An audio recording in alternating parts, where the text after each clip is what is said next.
ஓம் நம சிவாய. தெய்வத்தின் குரல் முதல் பகுதி, ஞானாம்பிகை என்ற தலைப்பில் மகாபெரிவா அவருடைய உரையின் தொடர்ச்சி. யக்ஷம் என்ற அந்த ஆகாசத்திலேயே மகத்தான சோபை பொருந்திய ஹைமவதியான உமாதேவி பிரகாசித்தாள் என்கிறது உபனிஷத்து. உருக்கிய பொன்னை போன்ற பிரகாசத்தோடு, அதாவது ஞான ஒளியாக ஜொலித்து கொண்டு நின்ற அம்பாளை இந்திரன் நமஸ்கரித்தான். சற்று முன் இங்கு தோன்றிய யக்ஷ வடிவம் என்ன என்று கேட்டான். சாக்ஷாத் அம்பிகை அவனுக்கு ஆச்சார ஸ்தானம் வகித்து ஞான உபதேசம் செய்தாள். அப்பா, பிரம்மம்தான் அந்த யக்ஷ வடிவம். இவ்வளவு பிரபஞ்சத்துக்கும் உனக்கும் சகல தேவர்களுக்கும் அசுரர்களுக்கும் காரணமாக ஆதாரமாக இருப்பது அது ஒன்றுதான். அதன் அகண்டமான சக்திதான் எல்லா ஜீவராசிகளும் கண்டம் கண்டமாக துளி துளி இருக்கிறது என்று உபதேசித்தாள். முதலில் யக்ஷ வடிவமாக நின்று தேவர்களை அவமானப்படுத்தினாள். அவமானப்படுத்தியது அகம்பாவத்தை அடக்குவதற்கே. அகம்பாவம் அடங்கினவுடன் பரமானுகிரகமாக ஞானோபதேசம் தந்தாள். தேவராஜன் உண்மையை இதுவென இதம் முதலில் கண்டு கொண்டதாலேயே அவனுக்கு இந்திரன் என்று பெயர் உண்டாயிற்று. மற்ற தேவர்கள் பிரம்மஸ்வரூபத்தை பார்த்ததோடு சரி, இவன்தான் அதன் கருணாமூர்த்தமான அம்பாளை தரிசனம் செய்து அவளிடமிருந்து பிரம்மஸ்வரூப ரகசியத்தை உபதேசமாக பெற்று கொண்டு வந்தவன். இந்த உபனிஷத்தில் ஸ்ரீ ஆதிசங்கர பகவத் பாதர்களின் பாஷ்யத்தில் பகு சோபமானா, மிகவும் சோபை பொருந்தியவள் என்பதற்கு அர்த்தம் செய்கிற போது, சோபை உள்ளவற்றுக்கெல்லாம் மேலான உத்கிருஷ்டமான சோபை ஞானம்தான், வித்யைதான். அந்த வித்யாரூபிணிய உமா ஹைமவதியாகி ஹேம பொன் ஆபரணங்களை அணிந்தும் இந்த சோபையை வெளிப்பட காட்டுகிறாள். எல்லாவற்றையும் அறிகிற அறிவான சர்வஜ்ஞ தத்துவமே பரமேஸ்வரன்.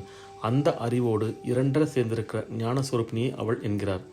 அறிகிறவன், அறியப்படுகிற பொருள், அறிவு எல்லாமே தானாக ஆகிய ஏக வஸ்துவான பிரம்மத்தின் சக்தி அவள். சித்தமிசை குடிக்கொண்ட அறிவான தெய்வமே என்று இந்த ஞான சுரூபத்தைத்தான் தாயுமான சுவாமிகள் சொல்கிறார். அடி முடி தெரியாத யக்ஷ வடிவம் என்று சொன்னவுடன் இந்த கதைக்கும் அருணாச்சலத்துக்கும் சம்பந்தம் இருப்பதாக தோன்றும். இந்த உபனிஷத்த கதை ஸ்ரீ காளஹஸ்தியுடன் சம்பந்தப்பட்டிருக்கிறது. நான் காளஹஸ்திக்கு போயிருந்தபோது கிரி பிரதட்சணம் செய்தேன். வழியில் ஒரு மலை மேல் ஏறி அங்கு வனத்தில் உள்ள சிவலிங்கத்தை தரிசனம் செய்து கொண்டேன்.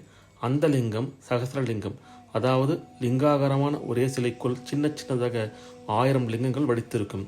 அந்த சகசிரலிங்க ஆலயத்தில் யக்ஷலிங்கம் என்று ஒன்றை சொல்கிறார்கள். இந்திரலிங்கம் என்றும் ஒன்று இருக்கிறது. காளஹஸ்தி பெரிய கோயிலில் இருக்கிற அம்பாளின் பெயரும் ஞானாம்பிகை அல்லது ஞான பிரசுனாம்பிகை. பிரசுனம் என்றால் பூ. ஞான பிரசுனாம்பிகையே ஞான பூங்குதை என்பார்கள். இதையெல்லாம் சேர்த்து பார்த்தால் கேன உபனிஷத்தில் சொல்லியிருக்கிற சம்பவம், யக்ஷம் தோன்றினதும் பிறகு அம்பாள் ஆவிர்வவித்து இந்திரனுக்கு ஞானோபதேசம் செய்ததும் இந்த காளஹஸ்தியில் தான் நடந்திருக்க வேண்டும் என்று தெரிகிறது. அம்பாளை ஆராதிக்க நாமாக புது மார்க்கம் கண்டுபிடிக்க வேண்டியதே இல்லை. ஸ்ரீ காளஹஸ்தியைப் போல் தேவர்களும் பெரிய ரிஷிகளும் மகாத்மாக்களும் அவளை ஆராதித்த இடங்கள் இன்று மகாக்ஷேத்திரங்களாக விளங்குகின்றன. அங்கே போய் நமஸ்கரித்து தியானம் செய்தால் போதும், அவளுடைய கடாட்சம் கிட்டிவிடும். புஷ்பமும் சுகந்தமும் போல், பாலும் சுவையும் போல், அக்னியும் பிரகாசமும் போல் அவள் பரமேஸ்வரனோடு பிரிக்க முடியாத ஞானசக்தி. இதே மாதிரி ஸ்ரீமன் நாராயணனோடும் பிரிக்க முடியாமல் சகோதரி பாவத்தில் இருக்கிறாள். அவள் துர்கையாக வந்து அசுரர்களை வரைத்த போது வைஷ்ணவியாக இருக்கிறாள்.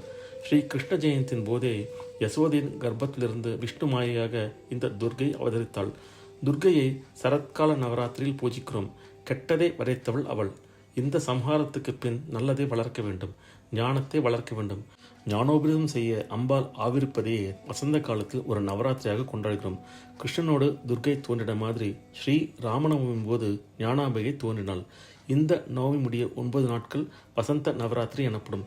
சண்டிகையாக உக்ரரூபத்தில் எந்த பராசக்தியை சரத்கால நவராத்திரியில் பூஜித்தோமோ அவளையே இப்போது சௌமிய ரூபத்தில் ஞானாம்பாளாக பூஜிக்க வேண்டும்.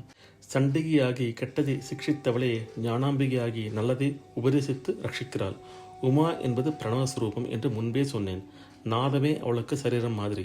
நம் சரீரம் எத்தனை அழகாக இருக்கிறது என்று நாம் அகம்பாவப்பட்டு கொண்டாலும் துளி மேலே கீறிவிட்டால் கூட உள்ளே பார்க்க சகிக்காமல் இருக்கிறது. எத்தனையோ கழிவடைகளை உள்ளே அடைத்து வைத்திருக்கிறோம்.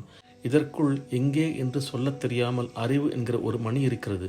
அவளுடைய சரீரமோ நாதமையும் சப்தமையும் வாக்குமையும் 51 அக்ஷரங்களுமே அவளுக்கு சரீரமாக இருக்கிறது.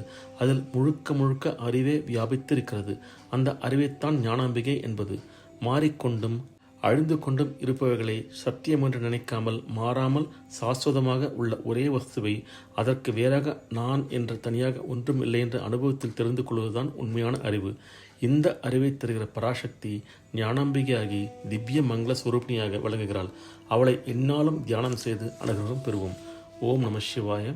அடுத்த பதிவில் அம்பாளை உபாசிப்பதன் பலன் என்ற தலைப்பில் மகாபெரிவா அருளை உரையை கேட்போம். ஓம் நம சிவாய. ஹர ஹர சங்கர, ஜெய ஜெய சங்கர, காஞ்சி சங்கர, காமகோட்டி சங்கர.